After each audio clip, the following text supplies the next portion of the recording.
Robin hood. एक समय की बात है। इंग्लैंड के राजा रिचर्ड को युद्ध पर जाना था, तो उन्होंने अपने छोटे भाई राजकुमार जॉन को राज्य संभालने के लिए कहा। जॉन एक दुष्ट आदमी था। जॉन और उसके फौजदार ने गरीबों से बहुत सारा राज कर बटोरना शुरू किया।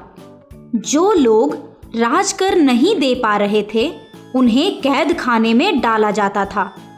उनके खेत, घर छीन लिए जाते थे। राजकुमार जॉन के राज में अमीर ज्यादा अमीर और गरीब और ज्यादा गरीब होने लगे। रॉबिन हुड नाम का एक जवान लड़का शेरवुड जंगल के पास नॉटिंघम गांव में रहता था। वो राजकुमार जॉन के अत्याचार देखते देखते बड़ा हुआ था। वो एक महान धनुर्धारी था। उसने सोच लिया कि वो गांव के गरीब लोगों की मदद करेगा। उसे पता था कि राजकुमार जॉन की सेना से लड़ना मूर्खता होगी। उसने सोचा कि वो छुप छुप कर जॉन की सेना पर हमला करेगा और लोगों की मदद करेगा। उसने अपने लोगों की छोटी सी टोली बनाकर जंगल से गुजरने वाले अमीरों पर हमला करके उन्हें लूटना शुरू किया। वो लूट में मिले पैसों और दूसरी कीमती चीज़ों को गरीबों में बांटता था।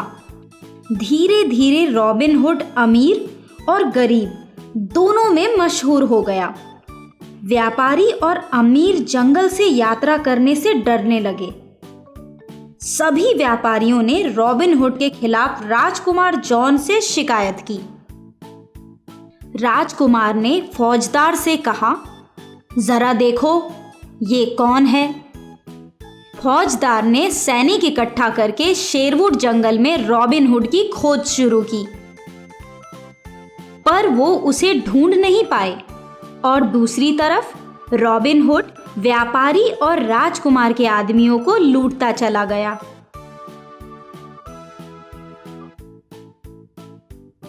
राजकुमार जॉन ने रॉबिन हुड के सिर पर बड़ा इनाम रखा, पर असर नहीं हुआ। किसी ने फौजदार को रॉबिन हुड के तीरंदाज होने की खबर सुनाई। अब फौजदार ने रॉबिन हुड को पकड़ने की एक योजना बनाई। फौजदार ने एक तीरंदाजी प्रतियोगिता आयोजित की। उसे पूरा यकीन था कि रॉबिन हुड इसमें जरूर हिस्सा लेगा। रॉबिन हुड के दोस्त लिटिल जॉन ने कहा, रॉबिन, ये फौजदार की चाल है तुम्हें पकड़ने के लिए। सभी जानते हैं तुम एक महान तीरंदाज हो। तुम्हें प्रतियोगिता में हिस्सा लेकर कुछ भी साबित करने की जरूरत नहीं है। ओ लिटिल जॉन, मैं जानता हूँ कि ये एक जाल है, पर हम वहाँ भेष बदल कर जाएंगे ताकि कोई हमें पहचान ना सके। अगले दिन रॉबिन हुड, लिटिल जॉन और उनके दोस्त प्रतियोगिता में हिस्सा लेने पहुंचे। एक एक करके सभी ने तीरंदाजी की।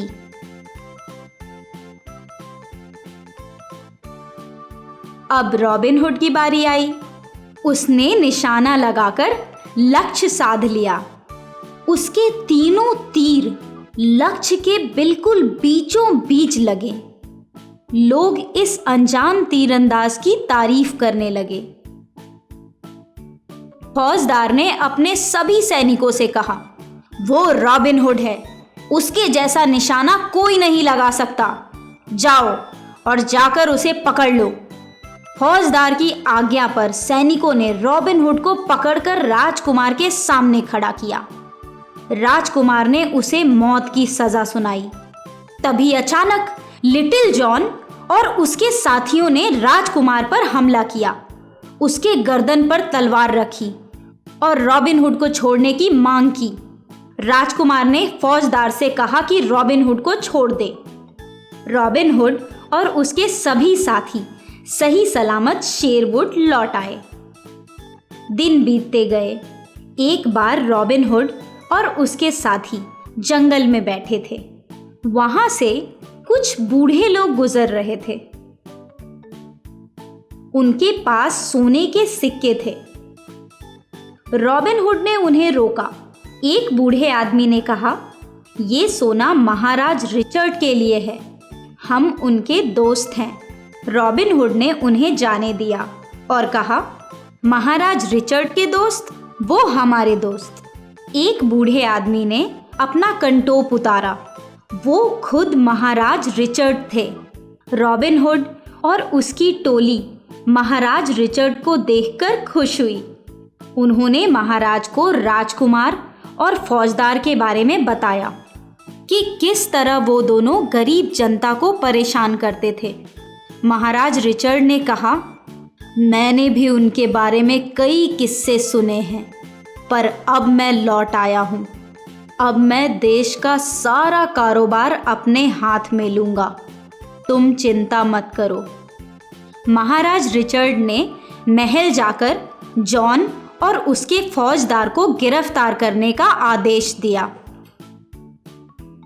रिचर्ड ने रॉबिन हुड को अपनी गरीब जनता की रक्षा करने के लिए शुक्रिया कहा। रॉबिन हुड ने राजा को वचन दिया कि वो हमेशा उसके काम आएगा। उस दिन के बाद रॉबिन हुड और उसके लोग शेरवुड में सुख से रहने लगे।